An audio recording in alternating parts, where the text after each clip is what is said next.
Hey everybody, Jason Freed here with Leisure Outdoors with your Lowrance tip of the week. One of the things that drives me the most crazy when I'm looking at a fishing screen on my Lowrance is if I see a ton of blue dots.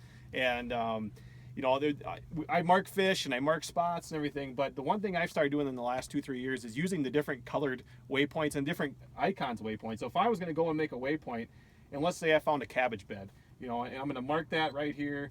I'm going to go ahead, I'm going to hit my waypoint. And, most people from here, they just hit save and it makes a blue dot. But what's a blue dot? Well, when you get 1,000 blue dots on your depth finder, it gets kind of confusing. So what I do is I go in to my waypoints and I go into the menu and I say, oh, there's that cabbage. I want to go ahead and mark that. And so I'll go ahead and I'll press that and I'll save it. And now it gives me that little weed icon. And on my graph, I've got weed icons and I've got rock icons. And those are telling me where there's maybe a boulder that's not safe, where there's a cabbage bed.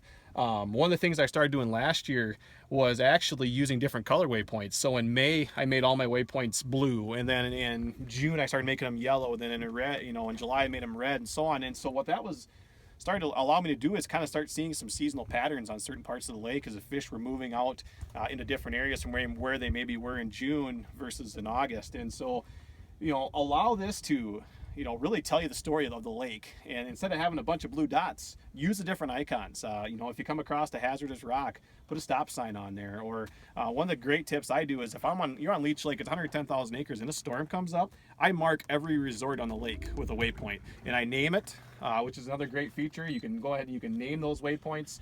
And so if I come across a resort and it's storms coming in, I'm going to look to find the closest resort on the lake, and I'm going to get there as fast as I can so I can keep my clients safe. So a great tip. Utilize it to your advantage and clean up your depth finder. And this summer, I think you'll find out it'll help you a lot and give you a whole lot more success fishing.